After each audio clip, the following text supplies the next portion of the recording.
As you guys know, like I've been seriously thinking of moving to America for a lot of reasons. The opportunity, the culture, the attitude to life, all of that good stuff. But when I read stories about like this whole thing in Minnesota, this ICE thing, it does scare me a bit. Like, what actually happened here? So as far as I know, ICE, I think they're like kind of like immigration police almost.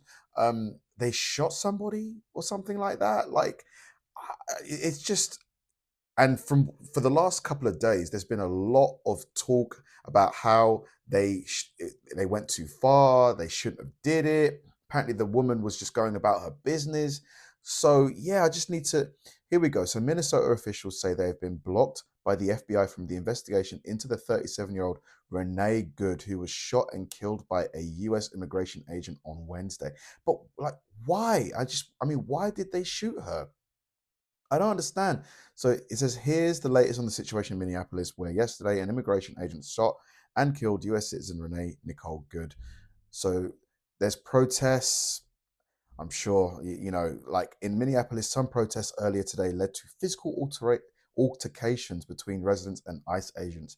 Several people were detained. Man, so it's like there's been a lot of public outcry because of this. Like, let me figure out why. Like, what happened here? We have some breaking news now out of Minneapolis. Right now, we are getting a new look at the ICE-involved shooting that killed a 37-year-old woman in an SUV, Renee Good. The video appears to be from the perspective of one of the ICE agents. Let's take a look.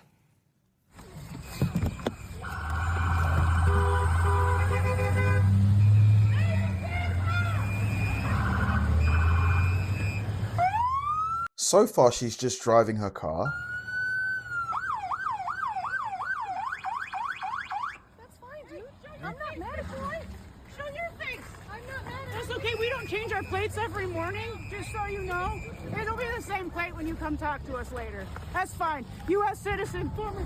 You want to come at us? You want to come at us? I say go get yourself some lunch, big boy. Okay, so someone is filming the ICE agent.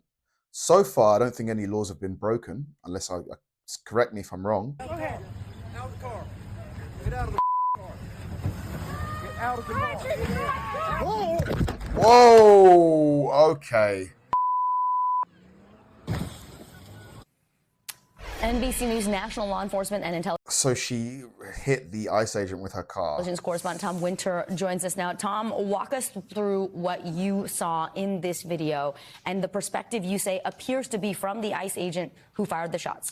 It may be, and it's clearly heard there on the tape. There are two expletives that are uttered at the end of the tape, an F expletive, a B expletive, and we're not quite sure who said that, just so everybody's clear, who's speaking at that moment. Is now deceased, and for the moment that the car goes into drive and the shots are fired, it's less than 3 seconds as we look at it here on the video. So first thing that it points out is how quick these interactions always are. They always escalate from a certain point to the moment that shots are fired very quickly. That is something we see in a lot of police-involved shootings, officer-involved shootings, and this federal officer-involved shooting.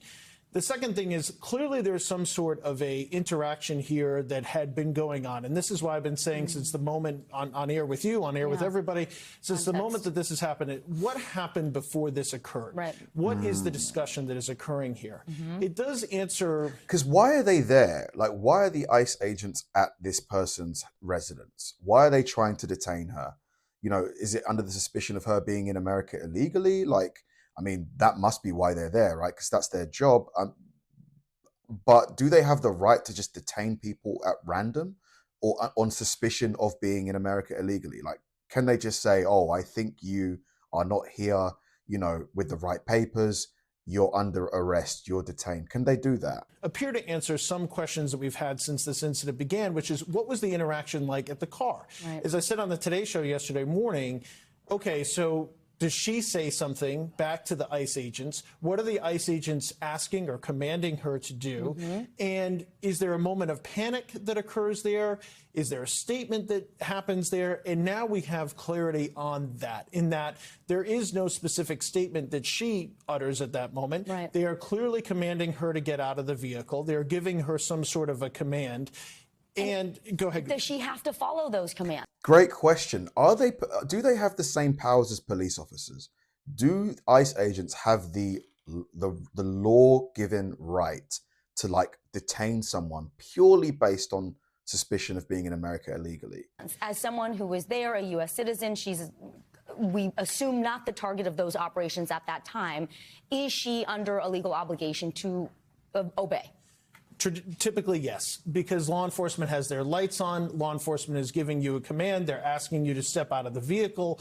There's a discussion that's taking place. I know that there's going to be different attorneys that are going to weigh in on this issue, so that's why I'm giving a caveat there. I would want to know more about that from a legal expert, but typically, yes, if law enforcement is giving you a command in that circumstance, that's something to do. They're certainly not telling her to drive away. Right. And so there's also, a question there of whether or not they've had some prior interaction with law enforcement. And that we don't know yet. Tom, stay right here. I want to bring in Julia Ainsley, who's standing by and who acquired. It's a bit scary for me because if I moved to America, right, even if obviously I would have all the correct visas and papers and stuff, like, could I literally be detained, for God knows how long, until obviously I show that I have the right to be in the States? Could I just be held, and that would obviously stop me from being able to go to work, do whatever I need to do. Like, oh man. Acquired this video. Julia, what can you tell us about how you got this video and what you're hearing from your sources about what you think it depicts? Well, of course, we can't go into sourcing on this, but this is a video that has been verified from our big team here at NBC News. This is just and look, there have been a lot of videos from different perspectives, but from the very beginning, we could see the officer who was involved in the shooting with a cell phone as he walked around the car, and so now we're getting it from his perspective.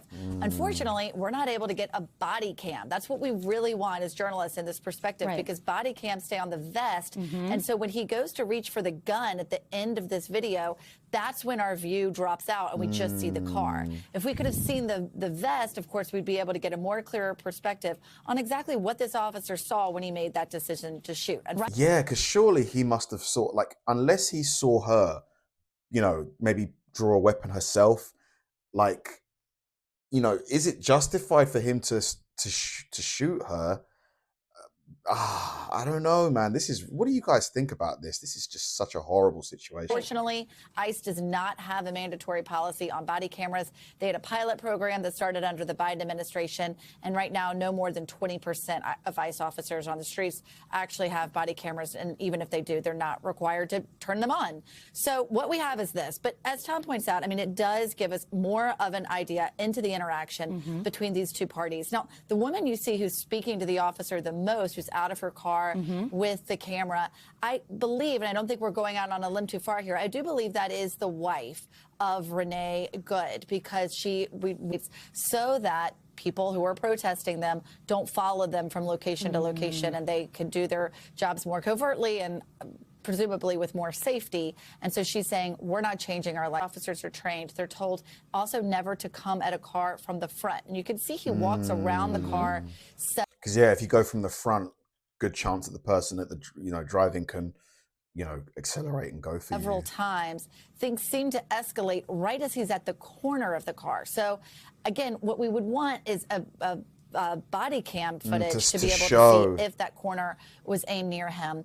Honestly, at this point, if you're an ICE agent, just wear the body cam, because if you're innocent, it shows that, like, it proves that you didn't do anything wrong. Again, what Tom said, the expletive too, I think is really going to come out and be a big piece of this conversation. And we're bleeping this out because we're on broadcast news, but it actually shows, and it may not have come from the officer who actually fired the shots, but one of the officers nearby. It's definitely a man's voice. We've heard it. And when they're saying effing B, that is coming out of the mouths of these officers as this shot was fired. Now, we know this is an FBI investigation. We know state investigators are not allowed to look into this, so they wouldn't even be reviewing this video or drawing any of their own conclusions. They're not even allowed to interview witnesses. But why not? Surely the more people investigating something can lead to finding the right outcome and finding out what actually happened. Why aren't they allowed to investigate? I know the governor would like that, but these are all the things that would normally go into an investigation, not just from the feds, but also internally within ICE to see if there was any breach of conduct here. But at this point, we don't even know that they're doing an internal investigation into this officer or if he was even placed on any kind of administrative leave, which is protocol after that. So what this video does, though, is it's the first time we've gotten this much closer to the perspective of that officer as he chose to fire those shots. And again, it may still serve as a Rorschach test because protesters who are on the streets of Minneapolis are going to hear those words. They're probably going to hear the version of this video that is not bleeped out. And they might say that this is a woman smiling in her car who... It's just, I don't understand. Like, you know, like, did she need to die? Like, I just, like, I know that obviously, you know, because it looked like she accelerated towards the ICE agent, which is horrible.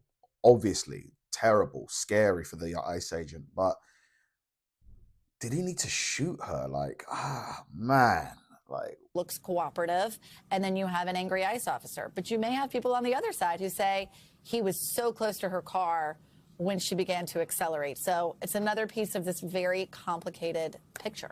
A very important piece, actually, Julia, and you're right in pointing out that there's no requirement for ICE agents to wear body cameras. So this is really the closest and most key piece of video we get from that perspective that we haven't seen yet. The body camera would have been a wide angle. It would have been horizontal. It would have shown the moment that the shots were fired. But given this and the training, I've heard from multiple sources, and Tom, you can speak to this too, multiple sources in law enforcement who say they are not supposed to go in front of a vehicle and also not supposed to reach into a vehicle. You know, what is your sense there of how ICE agents are trained? And in a scenario like this, was it like an exigent circumstance where that officer needed to be in that position or the other one needed to be reaching into the car? It doesn't seem, at least based on that interaction, that there were any exigent circumstances. As far as reaching into a car, we know that the officer who fired the shots actually reached into a car in another incident 6 months earlier in Bloomington, Minnesota, and his arm got stuck between a car seat and the car frame as he... Why did he reach into the car? Was dragged 50 to 100 yards down the road. So definitely not his first time having a car incident like this. And of course, he's going to be maybe more worried that he could be injured again. He did sustain injuries from that previous incident. But yes, the training behind this would say that they should not escalate. I've even spoken to some people about why they got out of their cars in the first place. But it does seem, and you could just feel this from the perspective, from the tension that you're watching build in that video, that they were really frustrated that this car was not moving. We know from Secretary Noem they'd already done an operation, so presumably they've arrested someone or they've gone out to arrest someone and they weren't there, but they did what they needed to do when they were on their way back to headquarters. I've spoken to people who said it would be a security threat if they blocked their egress and they weren't able to exit a place. But it is clear from anyone watching even the earlier videos, there seems to be some space to go. Man, it really, you know, it does give me it's a bit concerning, things like this happening. It's just, you know, it gives you a lot of food for thought. Like, what do you guys think? You know, if you were me, like with, you know, all the stuff you know about me, you know, how much I really love being in America. Whenever I visit, I have a great time. But with the way things are right now, if you were me, would you move? Like, because the thought of me being involved, obviously, like, you know, I imagine if I move to America, I would obviously have all the right visas, all the right, you know, documentation to prove that I'm there legally. But the fact that, you know, this has happened, you know, it's just, I don't know, man. Thanks for watching, guys. If you enjoyed the video, please like and subscribe, and I'll see you in the next one.